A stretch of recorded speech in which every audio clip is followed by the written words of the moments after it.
नमस्कार, आप देख रहे हैं आज का भारत लाइव। मैं हूं रवि निषाद। बड़ी खबर निकल के हरपुर बुधहट से आ रही है, जो पिछले दिनों कई वर्षों से यहां पशु बाजार लगाता था। जो छोटी छोटे मवेशी हैं उसको भी बेचता था और क्षेत्र के व्यापारियों से मिलकर एक बड़ा व्यापार करने वाला, जिसका नाम ये सभी व्यापारी बताएंगे। आपको बता दें, हरपुर बुधहट, अनंतपुर, उदा देवी चौक के जस्ट बगल में ये पशु बाजार लगती थी। इस पशु बाजार में 5 वर्षों से लगातार ये पशु बाजार लगती थी और स्थानीय लोगों ने कई बार थाना को सूचना दिया कि इसका आधार कार्ड सत्यापन करा लिया जाए, मगर सत्यापन हुआ कि नहीं हुआ ये तो आला अधिकारी बताएंगे। मगर पशु बाजार बिना रजिस्ट्रेशन नहीं चलता है। मगर यहाँ के क्षेत्र के व्यवसायी यहाँ मौजूद हैं। आपको बता दें कि ये कितने परेशान हैं।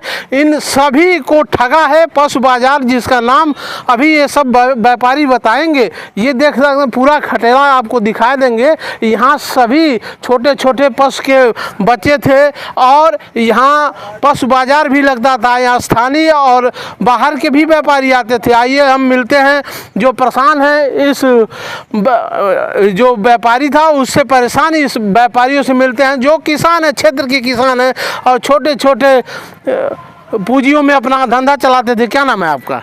सबसे पहले धन्यवाद आपका। मेरा नाम रामकृष्ण यादव है। मैं ग्राम जबरेला का रहने वाला हूँ जी। और आपके चैनल के माध्यम से बताना चाहता हूँ कि यहाँ के किसान जी, यहाँ पशु बाजार छोटा सा लगता था।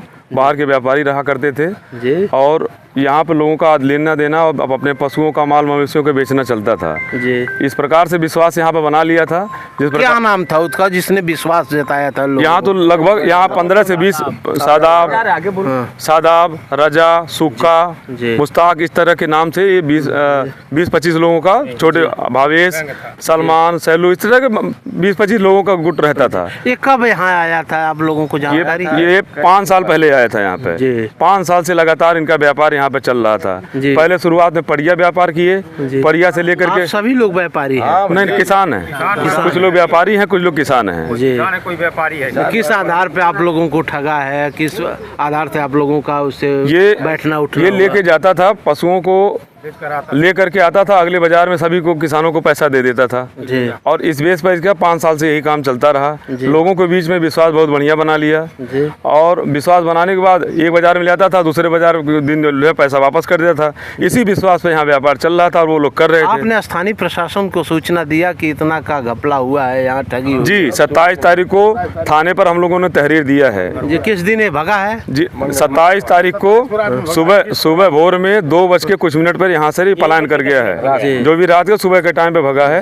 स्थानीय लोगों ने देखा, लगभग 1 बजे रात में इसको देखा गया है। 2 बजे के बाद ये मिला नहीं है जी। और इसकी सूचना हमने जो है थाना हरपुर बुधहट को दे दिया है तहरीर के माध्यम से, जिसकी अभी तक FIR दर्ज नहीं हुई है। लोग बताते हैं कि ये विक्रम जुत में पकड़ा भी गया था जी। कुछ सिपाही भी थे और आपके बीच के कोई व्यापारी रहे। हम लोग गए थे, सूचना पा करके हम लोग पीछे किए, हो सकता है उससे मुलाकात हो जाए और किसानों का पशु मवेशी जानवर जितने भी धन माल लेके भाग रहा है उससे मुलाकात हो जाए। लेकिन वहाँ पे उसके सिर्फ चाचा के 2 लड़के मिले। उन्होंने कहा हमें जानकारी नहीं है जी। अब जानकारी नहीं, अगले दिन हमने यही सूचना जो है तो शाम को आके थाना आप क्या कहना चाहते हैं? मैं देखता हूँ कई दिनों से आप परेशान हैं। सर, हम लोग गरीब आदमी हैं, हम लोगों का भैंस ले लिया है। भैंस लिया आपने? दूसरे से भैंस लाई आपसे? हाँ, हम नहीं, घर की भैंस है सर। घर की भैंस है। बोला कि कल मंगलवार को शाम को पैसा दे देंगे जी।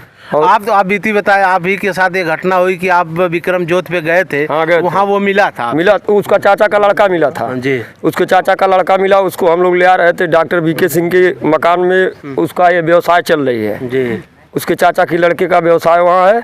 हमारे साथ थाने से एक हेड कांस्टेबल सिपाही और एक SI। क्या नाम है उनका? नाम तो नहीं बता सकते सर। और ये 2 लोग हमारे साथ गए सर। उसके बाद उसको वहाँ से ले आने के लिए हम लोग बोले सब नहीं ले आए। हम नहीं लाए। ये बड़ा ब्लेम लग रहा है। ये किसान उस आताताई को, उस ठगबाज को पकड़ लिया था, मगर स्थानीय पुलिस के द्वारा उसको छोड़ दिया गया। आइए मिलते हैं क्षेत्र के किसानों से। देखिए, मेरा नाम अजीत कुमार, मैं क्षेत्र पंचायत सदस्य हूँ। मुझे जिस तरह पता चला कि हमारे किसानों के साथ कोई बाहरी आकर के ठगी किया है, और ये भी पता चला कि शासन प्रशासन FIR नहीं, अगर शासन प्रशासन 1 हफ्ते के अंदर FIR नहीं लिखती है तो हम इन किसानों के साथ हमें डीएम एसपी कार्यालय तक जाना पड़ा था। हम जाएंगे और धरने बैठेंगे। यदि हमारे किसान जैसे कि एक पड़िया को ले करके तैयार करने में 1 से 2 3 साल लग जाता है और उसको तैयार करने में, और ये लोग आकर के 80 से 85 हज़ार रुपए के किसान की 80 से 85। आप क्या कहना चाहते हैं चाचा? आप भी कई हम दिनों तो से भैंस 3 ठो ले आए भाई, उधार ले लिया, उसके बाद देने के लिए बोला 25 तारीख को देंगे, और उसके बाद एक दिन डेट लिया, उसके बाद भागी गया मंगलवार को। और क्या कर देखिए स्कैम करके वो गया है। शासन प्रशासन मेरी मांग है आप लोगों के पास कोई प्रूफ है कि आपने मवेशी दिया नहीं, भैंस दिया उसको? देखिए प्रूफ जब किसान दे देते हैं तो कोई प्रूफ नहीं रहता। वो सबका विश्वास जीत लिया था, 5 साल से था। तो एक बार जैसे ले गया तो पैसा टाइम से वापस कर देता था। मेरा नाम अरविंद यादव है, मैं सरफाबाद का रहने वाला हूँ। संत कबीर नगर मेरा ज़िला पड़ता है। और यहाँ पे पिछले वो 4-5 साल से हमारे नॉलेज में है कि 4-5 साल से यहाँ पड़िया का धंधा करता था। उसके बाद धीरे धीरे क्षेत्र में घूम करके उसने विश्वास लोगों में जमाया, और किसान भोले भाले तो ऐसे भी हैं, और उनके वो जानवर को उधार लाया और ये बोल करके लाता था कि हम पैसा दे देंगे, और दे भी देता था, ऐसी बात नहीं थी। इसके पहले दिया भी है, इसके बाद में फिर लेके आया और सब लोगों के ये वादा करके गया था, लगभग किसी को मंगलवार को दूंगा, किसी को बृहस्पति को दूंगा। लगभग कितने की ठगी किया होगा वो? लगभग हमारे समझ से जो इतने लोगों का भैंस ले गया है, हमारे समझ से लगभग करोड़ों के आसपास पैसा है। करोड़ों की ठगी हुई है, करोड़ों की। क्या कहें, क्या कह रहे हैं आप? हमारा जैसे भैंस और एक पाड़ा 95 हज़ार के ले गए। आपका कितना ले? हमारा ले गया 65 हज़ार का। आपका? सबसे पहले मैं आपके चैनल को धन्यवाद देता हूँ। कहना चाहता हूँ, मेरा नाम रमेश है, मैं खजनी गौरा पार का हूँ। मैं गौरा आपके चैनल को मैं धन्यवाद देता हूँ कि आप दूर दूर तक पहुँचावें।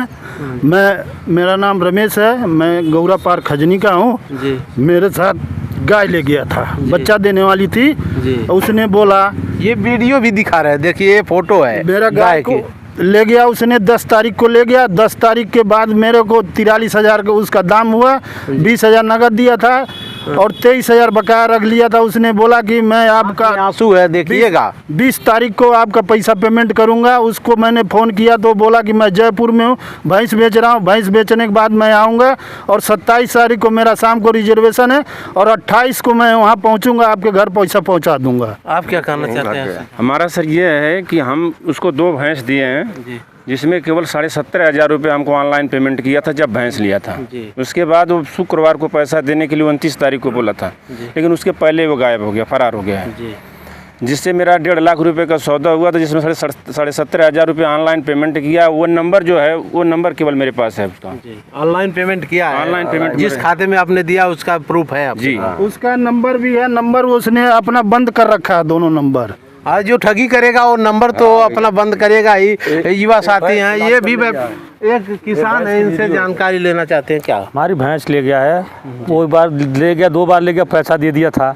अब की बार ले गया, बोला हम जो है आपको बृहस्पतिवार को दे देंगे। पहले बोला मंगलवार को दे देंगे, फिर बोला बृहस्पतिवार को दे देंगे। जितेंद्र जी आप इधर आइए, आपका बड़ी ठगी हुई है, क्या कहें? अब सर ये वीडियो भी है, भैंस जो लादा है हमारा। हाँ, सब कुछ ले हमारा सर 1,05,000 गाड़ी का कागज है, गाड़ी है, एक मेरे पड़िया है, मेरे घर के बगल से ही ले गया है। किसी का 1 लाख, किसी का 50 हज़ार, किसी का 1.5 लाख, किसी का 20 हज़ार। ये ऐसे तरीके से विश्वासघात किया है उस आतताई ने, उस फरेबी ने, उस ठग ने। किस प्रकार से ये मासूम किसानों को किस प्रकार में विश्वास में लेकर ठगा है। इस समय कुदरत भी किसानों के लिए कुछ कर नहीं रही है, सरकार भी किसानों पे मेहरबान नहीं है, मगर उल्टे ठगों के द्वारा ये बेसहारे किसान ठगे जा रहे हैं। इनका सहारा कौन होगा? यहाँ जब थाने पे जाते हैं, थाने से भगा दिया जाता है, इनको भगा दिया जाता है कि कोई अन्य प्रूफ लाओ, जो फोटो देता है, वीडियो देता है, मोबाइल नंबर देता है, जो खाते में पैसा ट्रांसफर लेन देन हुआ है उसको देने पे भी थाना अध्यक्ष के द्वारा मुकदमा नहीं दर्ज किया जाता। सीधे कह सकते हैं कि लोगों के द्वारा जो ब्लेम लगाए जा रहे हैं, आप क्या कह सकते हैं? पूरे लोग हाथ उठाएंगे। साहब कोई सुनवाई नहीं हो रहा है। हम लोग जाकर के वहाँ धरना बैठ रहे हैं, जाकर कह रहे हैं उसका दूसरा ही प्रूफ मांग रहे हैं। कोई सहजनवा थाने में उस ठग पर मुकदमा दर्ज हुआ है, मगर अभी भी हरपुर थाने में मुकदमा दर्ज नहीं हुआ है। आप देखते रहिए आज का भारत लाइव रवि निषाद के साथ। नमस्कार। हमारा 4 भैंस लेकर गया है। 4 भैंस? बताइए, इनका 4 भैंस और एक पाड़ा ले गया है। आपको कोई रुपया दिया कि आपने विश्वास पे दे दिया? विश्वास पर दे दिए थे, पहले एक बार ले गया था तो दे दिया था। गाँव का कोई व्यक्ति मांगे तो आप विश्वास करेंगे उसके? 5 साल से यहाँ रहता था, इसी पर विश्वास था कि दे नहीं देगा। तो जीवन भर से गांव वाले आपके साथ रहते हैं, अगर गांव का कोई व्यापारी, गांव का कोई सदस्य आपसे भैंस मांगता तो आप देते? नहीं देते थे। अब क्या करें, अब गलती हो गई, अब धोखाधड़ी से लेकर भाग गया। देखिए, गांव वालों को देने में लोग हिचकिचाते हैं, मगर ये 5 साल से विश्वास इतना जमा लिया था लोगों के बीच में, और किस प्रकार से ठगी किया। अभी भी मुकदमा हरपुर बुधहट में दर्ज नहीं। आप संदेह कर सकते हैं कौन कौन इसमें हैं। आप सीधे तौर पे मैं कह सकता हूँ शासन प्रशासन को इसमें संलिप्तता पाई जा रही है, क्योंकि आधार कार्ड का सत्यापन जरूर करा लेना चाहिए था। आधार कार्ड अगर सत्यापन हुआ होता तो इतना बड़ा जालसाजी नहीं होता किसानों के साथ। कुदरत भी किसानों के साथ नहीं, और सरकार भी किसानों के साथ नहीं, और इस समय स्थानीय पुलिस भी किसानों के साथ नहीं। तो आप क्या कह सकते हैं? किसानों के बर्बादी का कारण शासन प्रशासन है, मैं कह सकता हूं सीधे तौर पे। आप देखते रहिए आज का भारत लाइव, रवि निषाद के साथ। नमस्कार।